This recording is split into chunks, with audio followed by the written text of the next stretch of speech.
In my talk last night, I was discussing the disparity between the way in which most human beings experience their own existence and the way man's being and nature is described in the sciences. I was pointing out that in such sciences as ecology and biology, ecology, for example, describes and studies the relationship between all organisms and their environments.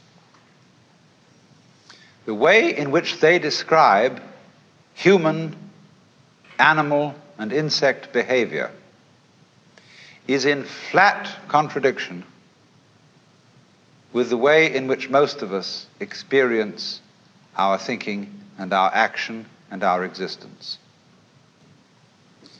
We have been brought up to experience ourselves as isolated centers of awareness and action,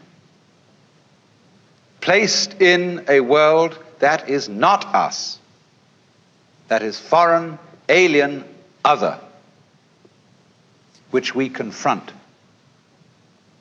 Whereas, in fact, the way an ecologist describes human behavior is as an action. What you do is what the whole universe is doing at the place you call here and now. You are something the whole universe is doing in the same way that a wave is something that the whole ocean is doing. This is not what you might call a fatalistic or deterministic idea. You see, you might be a fatalist if you think that you are a sort of puppet which life pushes around. You are separate from life, but life dominates you. That's fatalism. But in the point of view I'm expressing, the real you is not a puppet which life pushes around. The real deep down you is the whole universe. And it's doing your living organism and all its behavior. It's expressing it as a singer sings a song. We've been hoodwinked into the feeling that we exist only inside our skins. And I was showing last night that that is a hallucination. It's just as nutty as anybody could be, like a fruitcake, you know, who thinks he's Napoleon or something or other. Thinks he's a poached egg and goes around finding a piece of toast to sit on. It's just like that, a hallucination.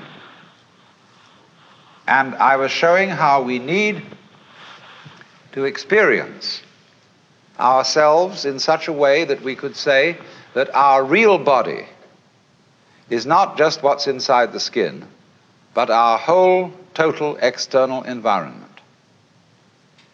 Because if we don't experience ourselves that way, we mistreat our environment. We treat it as an enemy. We try to beat it into submission. And if we do that, comes disaster. We exploit the world we live in. We don't treat it with love and gentleness and respect. We cut down millions of acres of forests to turn it into newspaper, of all things. Lovely trees turned into information about nothing. And we don't replace them properly. We kick the world around in revenge for feeling that really we are puppets which the world kicks around. So my main point last night was then that we need a new kind of consciousness in which every individual becomes aware that his real self is not just his conscious ego, You know, let's take a headlight of a car. The headlight shines on the road in front. The headlight does not shine on the wire which connects it with its own battery. So in a way, the headlight is unaware of how it shines. And in the same way, we are unaware of the sources of our consciousness. We don't know how we know.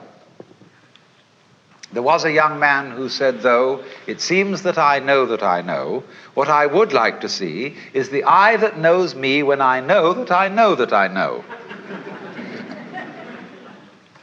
And so we are ignorant of, we ignore, it doesn't come within the scope of our attention how it is that we manage to be conscious, how it is that we manage to grow our hair, to shape our bones, to beat our heart, and to secrete all the necessary fluids that we need from our glands. We do it, but we don't know how we do it. Because you see, underneath the superficial self, which pays attention to this and that, there is another self, more really us than I. And if you become aware of that unknown self, the more you become aware of it, the more you realize that it is inseparably connected with everything else that there is. That you are a function of this total galaxy, bounded by the Milky Way, and that furthermore, this galaxy is a function of all other galaxies. And that vast thing that you see far off, far off, far off with telescopes, and you look and look and look, one day you're going to wake up and say, why, that's me. And in knowing that, you see that you never die. That you are the eternal thing that comes and goes, that appears now as John Jones, now as Mary Smith, now as Betty Brown, and so it goes forever and ever and ever. Now then, why I made this point as an introduction to what I want to say tonight is the problem of the relationship of man and nature. Do you know, in the history of philosophy, there are really 3 theories of nature.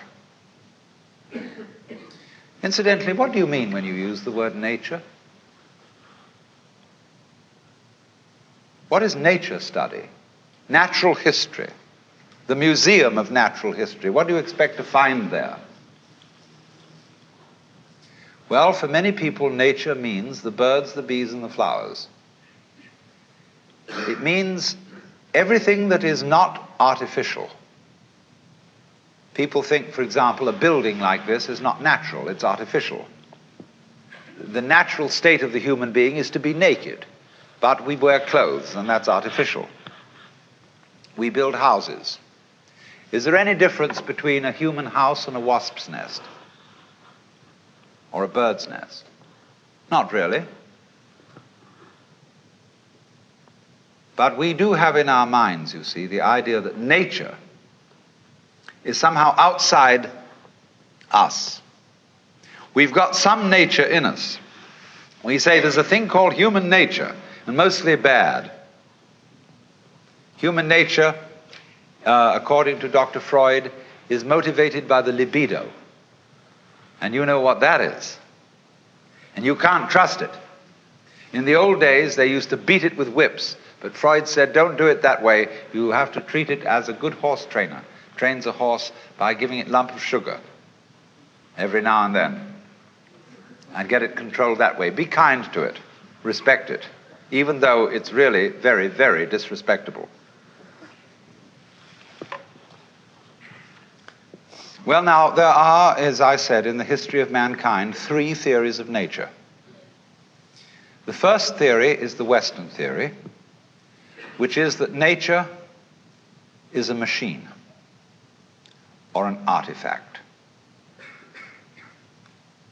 We inherit this from the Hebrews,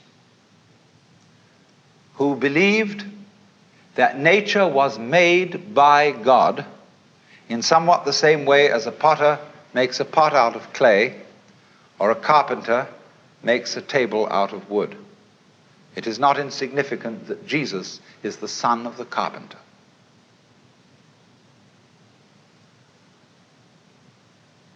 our tradition has been to look upon the world as a construct. And somebody knows how it was put together. Somebody understands. And that is the constructor, the architect, the Lord God. But it so happened that in the 18th century, Western thought began to change. They became increasingly doubtful as to whether there was a maker, whether there was a God. But they continued to look upon the creation as an artifact, as a machine. And by the time of Newton, people were explaining the world in terms of mechanism. And we are still under the influence of that idea, because after all, in things like Life magazine and so on, when they give you an article on human physiology, they usually make drawings which show the human being as a kind of mechanism, as a sort of factory. And they show how the peristaltic action carries the food in and how it's processed by this organ and that organ, as just as if a certain product is fed into a factory, cow at one end, and it comes out canned corned beef at the other. Just in such a way, the human is illustrated, and so too in some kinds of rather degraded medicine that is now practiced. When you go to the hospital for a medical examination, you are treated as a machine. They process you. You're not a person. You're put in a wheelchair immediately. Even if you're perfectly healthy and can walk, nevertheless they have to have you in this wheelchair. And they put you through a process. And the heart specialist looks only at your heart because he can't understand anything else.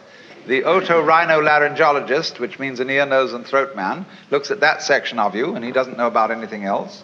And maybe a psychiatrist takes a look at you, and goodness knows what happens there, and so on and so on. Everybody looks at you from their specialized point of view as if they were a bunch of mechanics examining your automobile.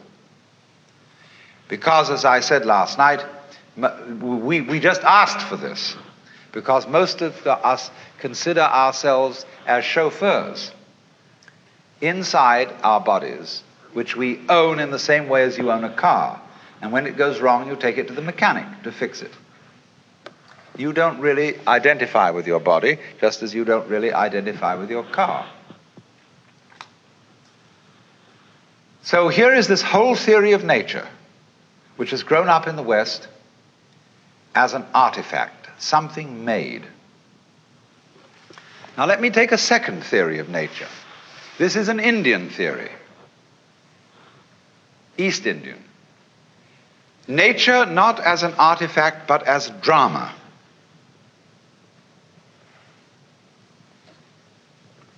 Basic to all Hindu thought is the idea that the world is Maya. That is a Sanskrit word which means many things. It means magic, illusion, art, play. All the world's a stage. And in the Hindu idea, there is the ultimate reality of the universe is the self, which they call Brahman or Atman. That's what there is. The self, universal, eternal, boundless, indescribable. And everything that happens, happens on the self. Like you say, it's on me. The drinks tonight are on me. Or like we say, when you hear the radio, it's on the speaker. You see, everything you hear on the radio, flutes, drums, human voices, traffic noises, any imaginable sound, all those sounds are vibrations of the diaphragm in the speaker. But the radio doesn't tell you that. The announcer doesn't come on and say every morning, "Good morning, ladies and gentlemen. This is KQED. The following sounds that you are going to hear are vibrations of the diaphragm in your speaker." And they're not really human voices or musical instruments, but just that. They never let you in on that. And in exactly the same way, the universe doesn't let you in on the truth that all sense experiences are vibrations of the self. Not just yourself, but the self. And all of us share this self in common because it is pretending to be all of us. Brahman, the ultimate principle, plays hide and seek eternally. And he does it for unspeakably long periods of time. The Hindus measure time in what is called a kalpa, K-A-L-P-A. That's 4,320,000 years. Don't take this seriously. It's not meant to be taken literally. But just for an unspeakably long time, the Brahman, the self, pretends that it's lost and is us. And all our adventures and all our troubles and all our agonies and tragedies, it gets mixed up in them. Then after the period of 4,320,000 years has elapsed, there is a catastrophe. The universe is destroyed in fire. And after that, the Brahman wakes up and says, well, good, crazy, what an adventure that was. He wipes the sweat off his brow and says, whew, let's rest a while. So for another 4,320,000 years, the divine self rests and knows who it is. It's me. Then it says, well, this is rather boring. Let's get going again. Let's get mixed up. And it does it in a very strange way because the way the Hindus time it, the first period of getting mixed up, getting lost, is beautiful. That's the longest period. Everything's right. It's just life is glorious.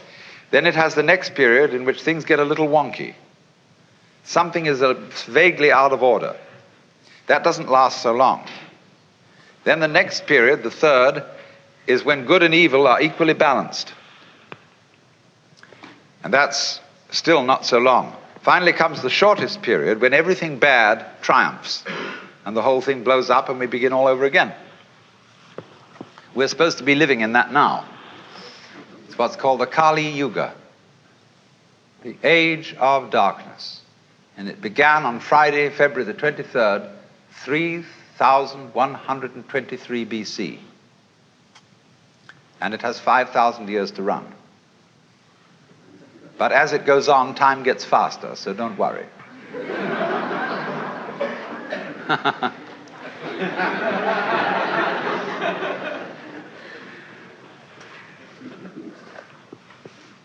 So you see, that's a theory of nature as a drama. It's a play. Now there's a third theory of nature, which is Chinese. And this is very interesting. The Chinese word for nature, they call ziran. And this expression means of itself so. What happens of itself. Or we might say spontaneity. It almost means automatic, because automatic is what is self-moving. Only we associate the word automatic with machinery. But ziran, what is so of itself, is associated in the Chinese mind not with machinery, but with biology. Your hair grows by itself. You don't have to think how to grow it. Your heart beats by itself. You don't have to make up your mind how to beat it. That's what they mean by nature. The poem says, sitting quietly, doing nothing, spring comes and grass grows of itself. So their principle of nature is called a Tao, T-A-O, pronounced Dao in the Mandarin dialect, Tao in the Shanghai dialect, To in the Cantonese dialect. Take your choice. Tao means the course of nature. And Lao Tzu, who was a philosopher who lived a little later than 400 BC, wrote a book about the Tao. And he said, the Tao which can be spoken is not the eternal Tao. You can't describe it. He said the principle of the Tao is spontaneity.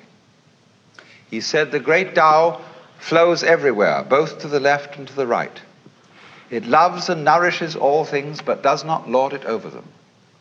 It accomplishes merits and lays no claim to them. So there is a very great difference between the Chinese idea of Tao as the informing principle of nature and the Judeo-Christian idea of God as nature's Lord and Master. Because the Tao does not act as a boss. In the Chinese philosophy of nature, nature has no boss.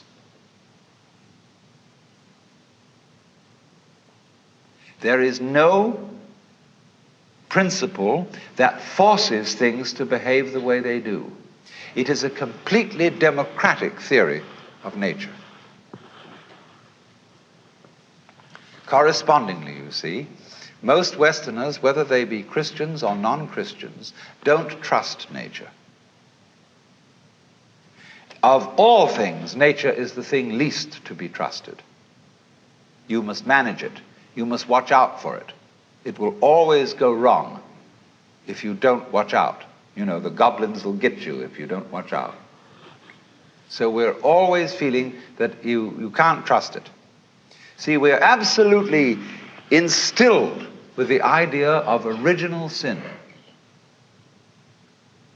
You can't trust nature because it comes out with weeds and insects.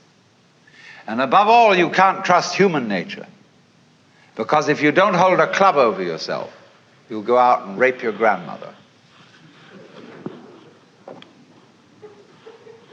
Now, the Chinese would say, if you can't trust yourself, you can't trust anything. Because if you can't trust yourself, can you trust your mistrust of yourself? Is that well-founded? See? If you can't trust yourself, you are totally mixed up. You haven't a leg to stand on, you haven't a point of departure for anything. And in this respect, the Taoist philosophy and the Confucian philosophy are in agreement. In Confucius philosophy, the fundamental virtue of a human being is called Ren, spelled Jen for reasons best known to Chinese scholars. I don't know what they are, but it's pronounced Ren.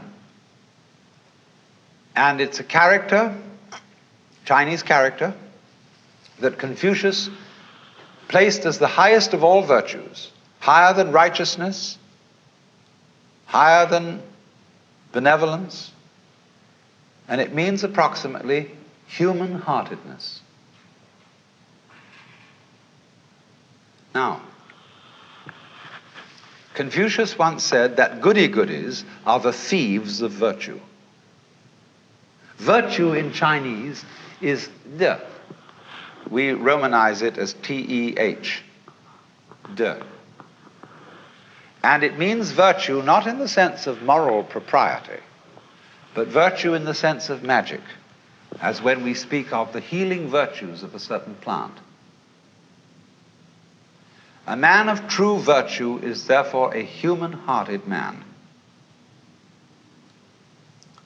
And the meaning of this is that one should, above all, trust human nature in the full recognition that it's both good and bad, that it's both loving and selfish. Now, let me give an illustration of the wisdom of this. When people fight wars, I trust them if the reason for which they fight a war is to expropriate somebody else's possessions and women. Because they will fight a merciful war. They will not destroy the possessions and the women that they want to capture. They want to enjoy them. And that's a war based on simple, ordinary, everyday human greed. The most awful wars that are waged are the wars waged for moral principles. You are a lousy communist. You have a philosophy that is destructive to religion and to everything that we love and value and reverence, and therefore we will exterminate you to the last man unless you surrender unconditionally. Such wars are ruthless beyond belief. We can blow up whole cities, wipe people out, because we are not greedy. We are righteous. That is why the goody-goodies are the thieves of virtue. If you are going to do something evil, do it for a plain, honest, selfish motive. Don't do it in the name of God. Because if you do, it turns you into a monster who is no longer human. A sadist, a pure destroyer. So an inflexibly righteous person is not human. And that is why, in Chinese ideas of justice, a good judge is not somebody who abides by the book.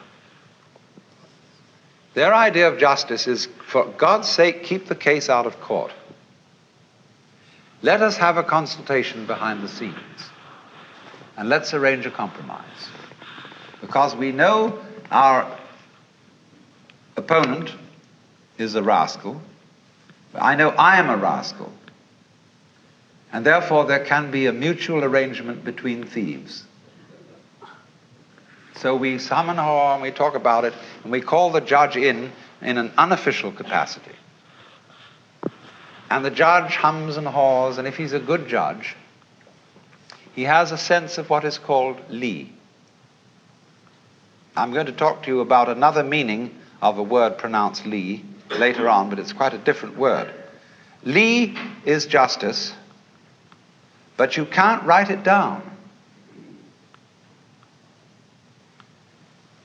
There is another word for justice or law in Chinese, zi. And this word represents, in its Chinese character form, a cauldron for cooking sacrifices and a knife. In the high and far off times of Chinese history, there was an emperor who, when the people brought their sacrifices of meat and so on to be put in the cauldrons, he also scratched with a knife on the side of the cauldrons the laws of the state, so that all the people could read them and understand what they were. But the sages who advised this emperor said that was a very bad thing to do, because the moment people see the law written down, they develop a litigious spirit. That is to say, they think out ways of wangling around it.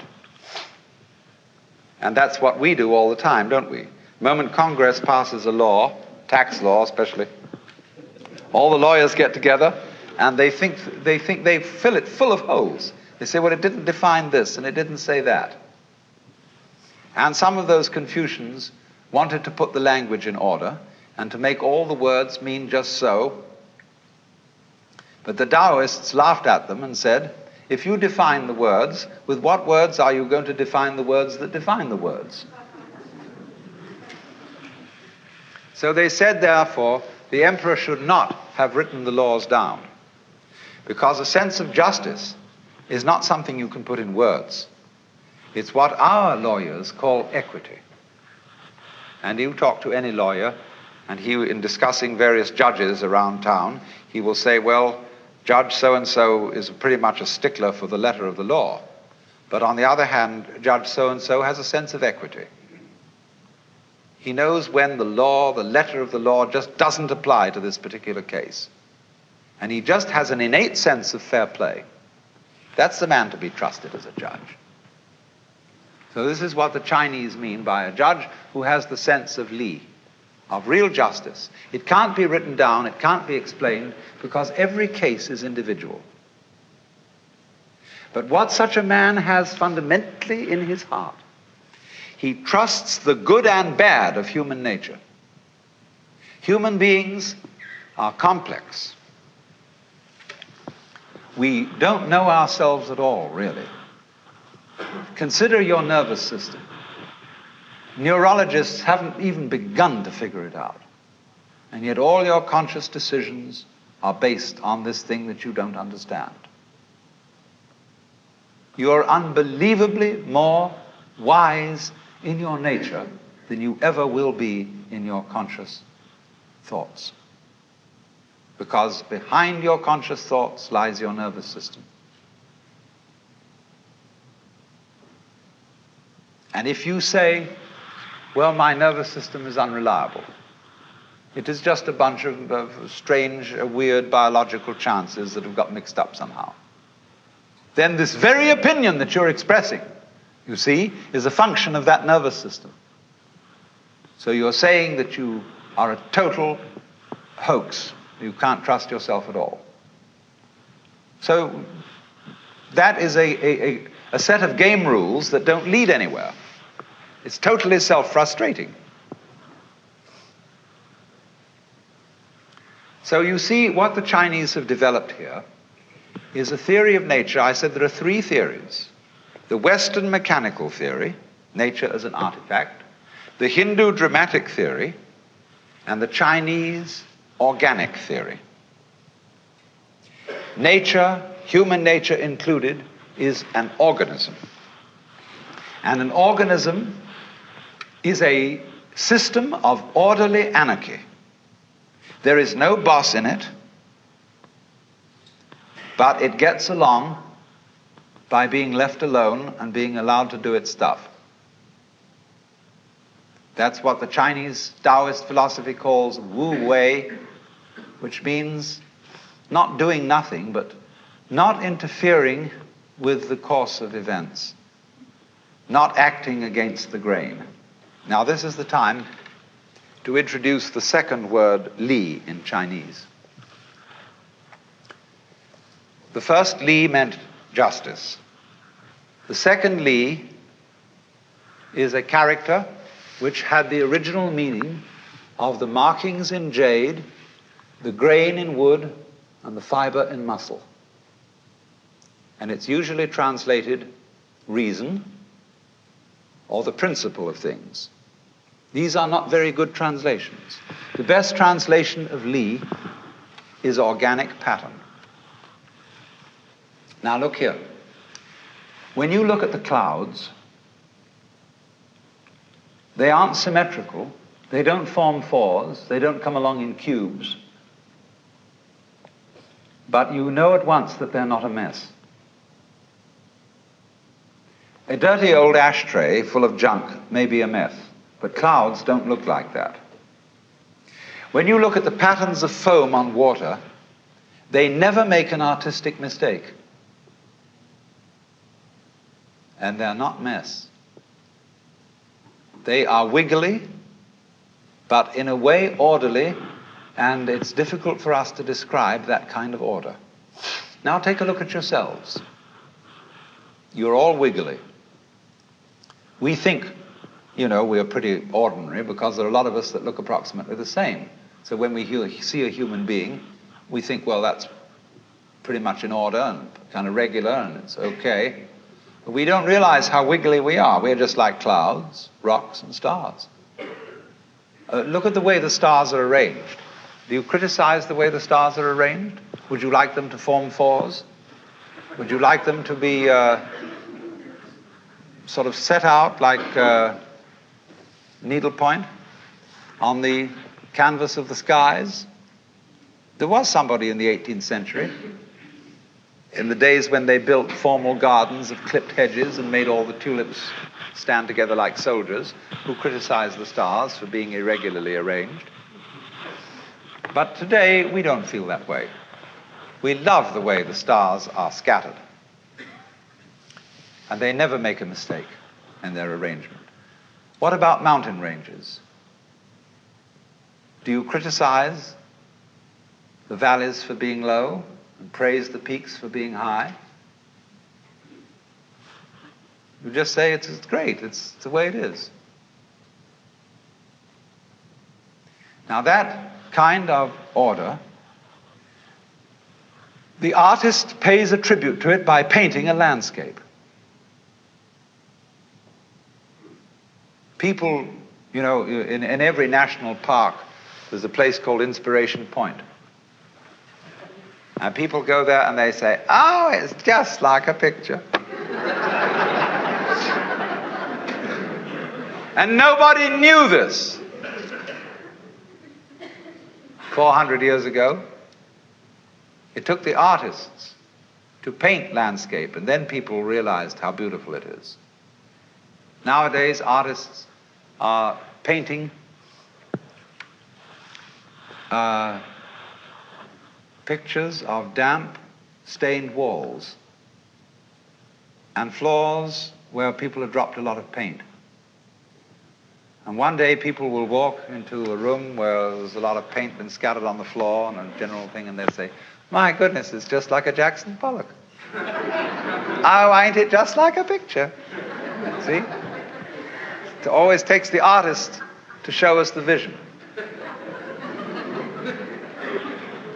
But of course, in the meantime, it is difficult. You go to an exhibition of contemporary non-objective painting, and a kind of square fellow walks in there and he says, that's not what I call a picture. Because it's against his prejudices. But I say to people now, excuse me, wait a minute. Take a look at that again. I'm going to tell you something. That painting is a colored photograph of guess what? And he looks at it in astonishment and entirely new eyes. What could that be a photograph of? And he begins to see it might be a photograph through a microscope of globules, of germs floating in liquid. It might be anything, but there it is. It suddenly comes at him. Goodness knows whether that was what the artist intended, but that's a method of giving people a shock, of seeing things in a new way.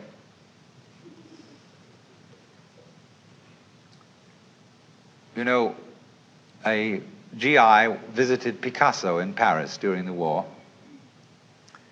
and said, I can't understand your paintings. They're absurd. Life doesn't look like that. Picasso said, do you have a girlfriend? He said, yes. Have you a picture? He said, yes. Show it to me. So he drew out his billfold, and there was a little colored photograph of his girlfriend. And Picasso looked at it and said, is she so small as that?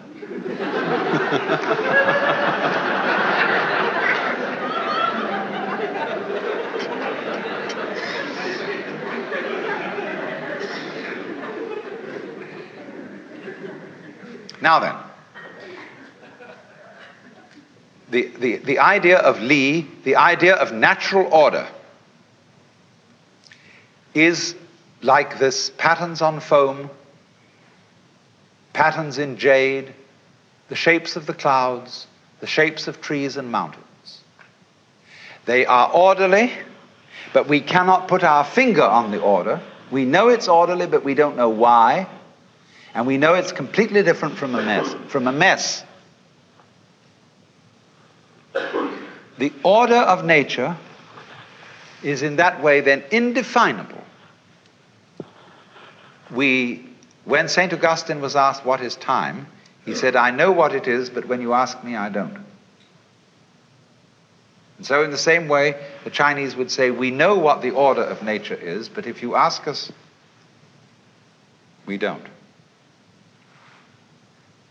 The poet says, picking chrysanthemums along the eastern fence, gazing in silence at the southern hills, the birds fly home through the soft mountain air of dusk. In all these things there is a deep meaning, but when we are about to express it, we suddenly forget the words. That's Li. Nature as a self-ordering principle, but it doesn't really know how it does it. Another poem says, if you want to know where the flowers come from, even the god of spring doesn't know.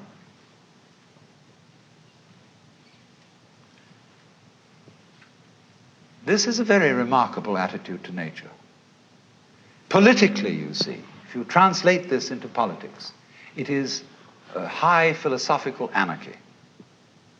And there's a lot to be said for this as a political point of view. That, in other words, government is always a mess. Because the state opposes itself to the people. We live under a constitution where we are supposed to be governed by ourselves.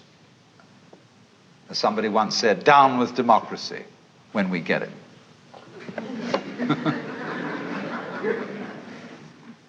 Because the government always creates itself as a business in competition with all the other businesses. And it wins, because it's the biggest one of the bunch.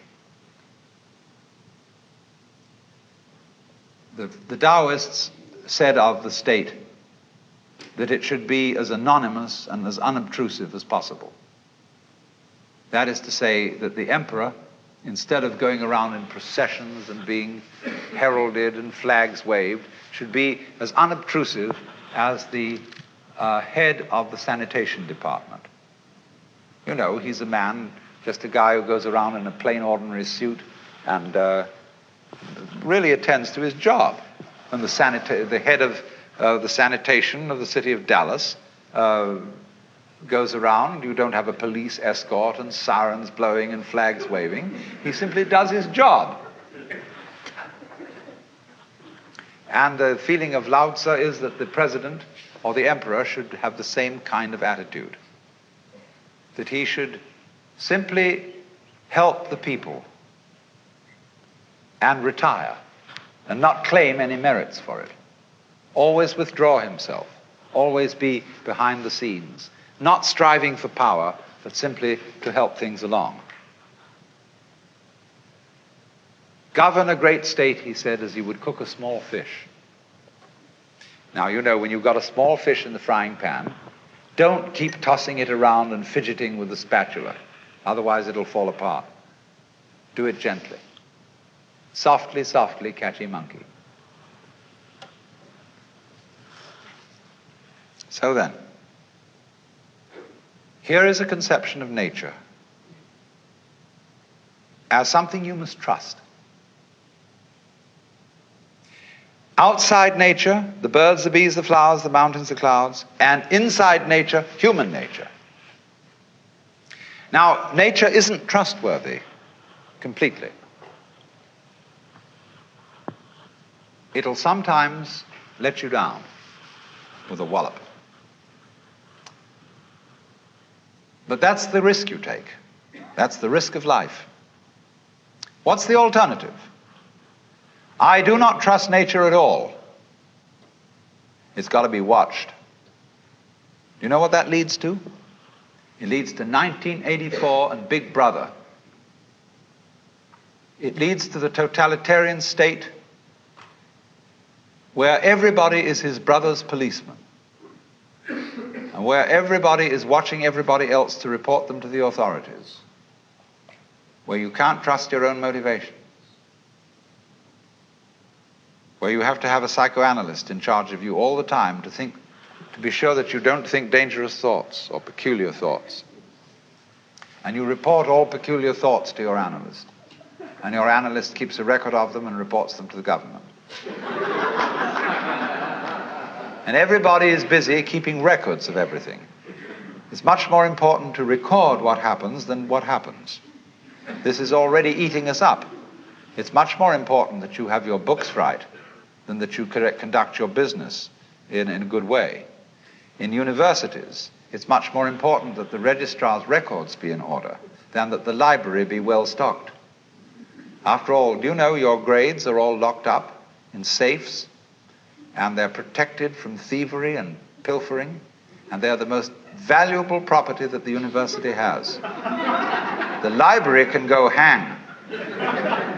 Then furthermore, the main function of a university is, what any sensible person would imagine, to teach students and to do research. So the faculty should be the most important thing in the university. On the contrary, the administration is the most important thing. The people who keep the records, who make the game rules up. And so the faculty are always being obstructed by the administration and being forced to attend irrelevant meetings and to do everything but scholarship. Do you know what scholarship means? What a school means? The original meaning of a schola? Leisure. We talked of a scholar and a gentleman because a gentleman was a person who had a private income. And he could afford to be a scholar. He didn't have to earn a living, therefore he could study the classics and poetry and things like that. Today, nothing is more busy than a school. They make you work, because you got through on schedule. They have expedited courses, and you go to school so as to get a union card, a PhD or something, so that you can earn a living. So that's a whole contradiction of scholarship.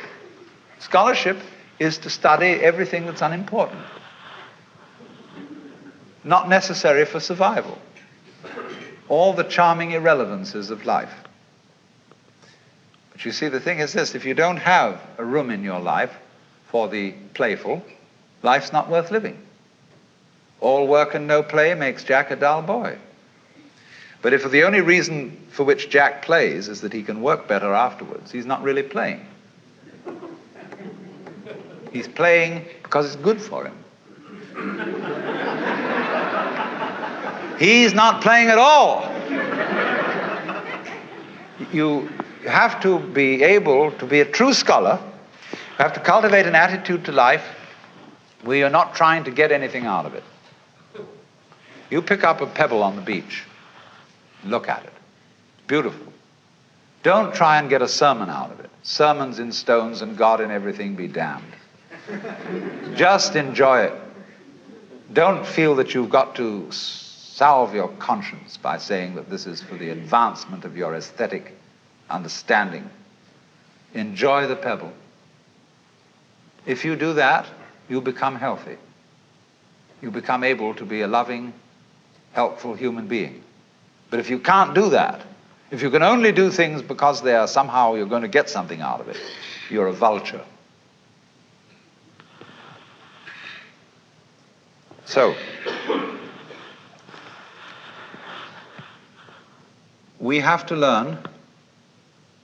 We don't have to, you don't have to do anything. You don't have to go on living. But it's a great idea, it's a great thing if you can learn what the Chinese call purposelessness.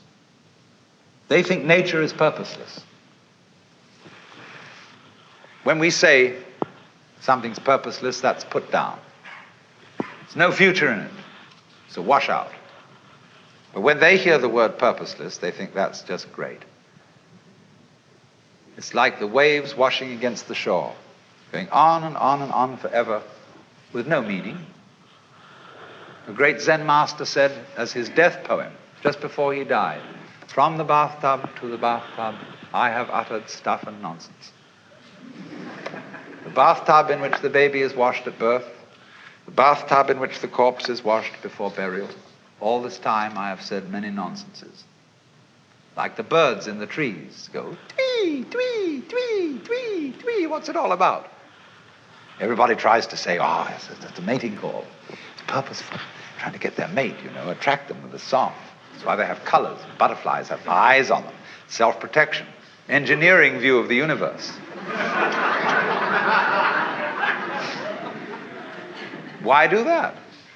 They say, well, it's because they need to survive. Well, why survive? What's that for? Well, to survive. See, human beings are really a lot of tubes. And all living creatures are just tubes. And these tubes have to put things in at one end and let it out at the other.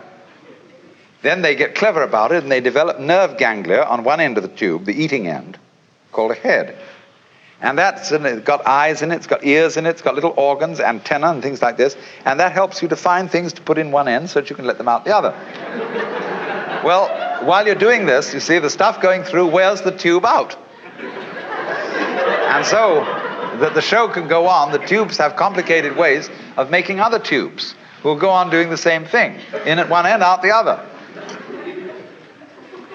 And they say, well, that's terribly serious. That's awfully important. We've got to keep on doing this.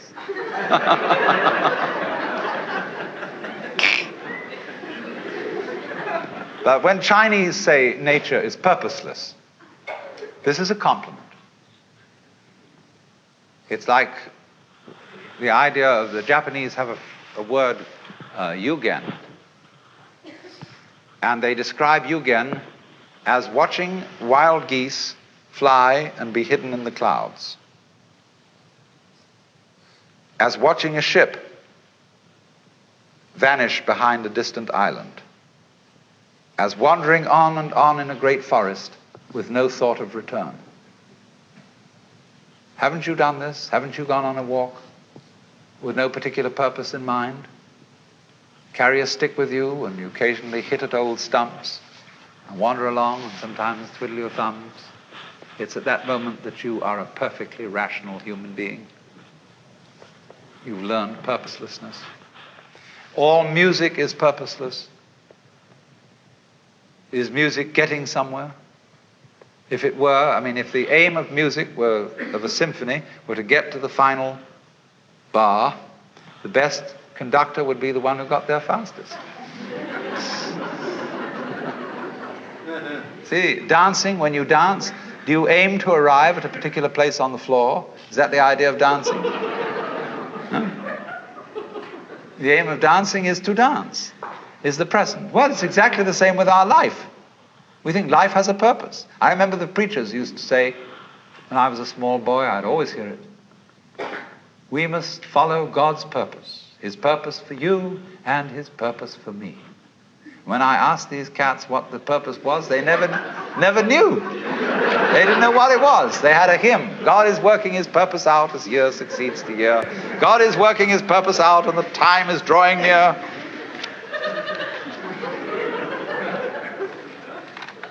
The time when the earth shall be full of the glory of God as the waters cover the sea. What's the glory of God? Well, they weren't quite sure. I'll tell you what it is. In heaven, all those angels are gathered round the glory of God. That is to say, the which than which there is no whicher. Catholics call it the beatific vision, the Jews call it the Shekinah. And there are all those angels. And they're standing around it and they're saying, Alleluia, Alleluia, Alleluia, Alleluia. It means nothing. They're just having a ball. See, that's what happened in the beginning. When God created the universe, it was created like all stars, all planets, all galaxies. They're vaguely spherical. He created this and he said, have a ball.